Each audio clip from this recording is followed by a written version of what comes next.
You see, stoicism is needed more than ever, but it is so lost in our modern society. The beauty of hardship, of struggle, is gone and replaced with cope and depression. The modern man is losing control of himself and is becoming a slave to its devices, to social media, to porn, to video games. These dopamine-inducing activities that makes us dumb and weak. Slowly, people are becoming NPCs. And if you stumbled upon this video, you are very fortunate.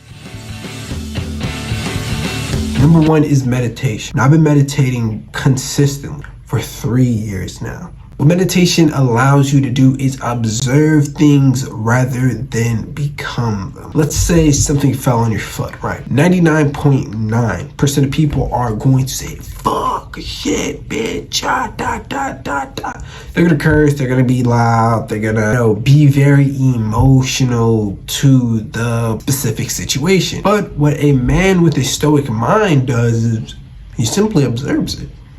He acknowledges the pain. It's not like it just doesn't hurt, but he acknowledges the pain and he just moves on. What is acting up? What is doing all this rah-rah? What does it actually contribute to the activity, except kind of makes it hurt more? That's what you kind of realize when you meditate. We can observe our thoughts and not let them become us. See, you may have 500, 600, 1,000 million thoughts a day. What if you can choose what thoughts actually influence your reality? You see, every thought has the potential to influence your reality, but when you meditate and cultivate this stoic mind, you are able to actually observe your thoughts and kind of choose on a fourth dimensional level which thoughts you want to influence your reality. So maybe you have one thought that says, I'm a confident person. You probably have a situation, you're like, I'm a very confident person, look at that. Then you have another thought that says, I'm weird, I'm awkward, I'm blah, blah, blah, blah.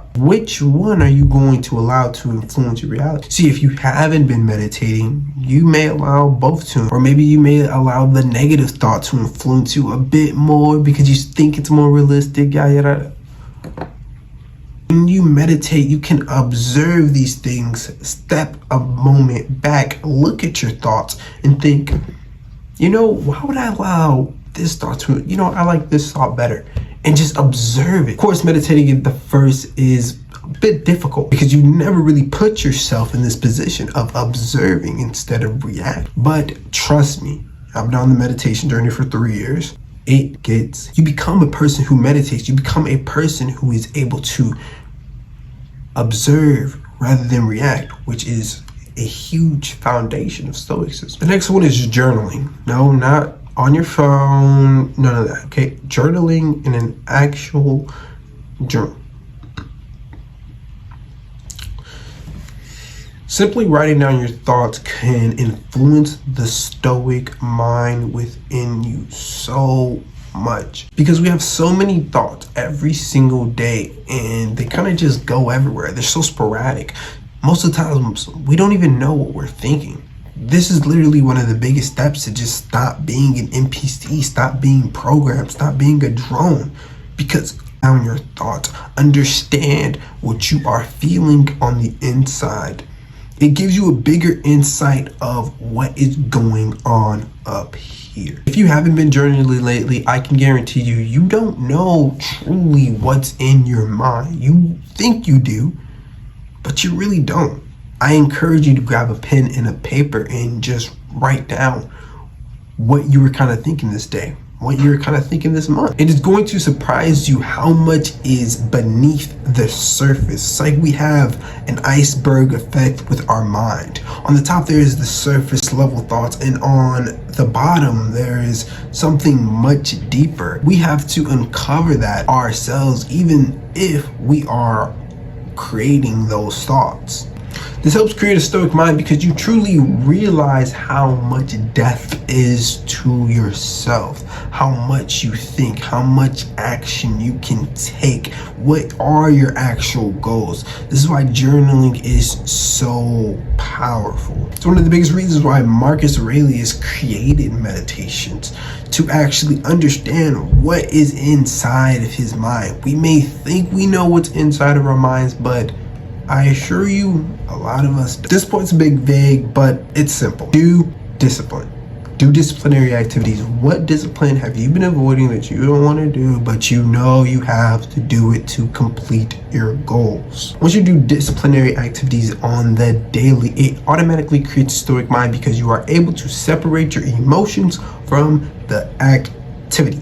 Okay, what most people do is they connect their emotions to the activity. I'm sure you heard this millions of times. I don't feel like it. We've heard that 1,000 times, but I'm here to tell you that the excuse of I don't feel like it is actually the worst excuse you can possibly get. To create a stoic mind, you must put your feelings to the side. You must do the action. I didn't really feel like making a third video, but I knew it would grow my channel. I knew it is the most optimal. I knew it is the most optimal action to take. So I quite frankly just take it. Now I'm in the flow. Now I'm enjoying it. Everything's cool. But before making this video, didn't really feel like it, to be honest with you. And this is what I love doing. So it's funny how even with the things that we love doing, we still don't feel like it. That's the trick of the mind. The mind always wants to be as comfortable as possible. But we must remember that comfortability does not equal growth. They just can't coexist. You must feel discomfort in order to grow. And that is one of the biggest things that a stoic mind teaches us. You must realize that you can feel something. You can feel like you do not want to do it and do it anyway. And then you do that often. You do that day 1, you do that day 2, you do that day 3. You become persistent with taking action even if you do not feel like taking action, and you build that muscle. You become more powerful than you could ever realize, because you are not a slave to your mind. You are not a slave to your feelings. You're not a slave to your emotions. And that is the biggest foundation of creating a stoic mind.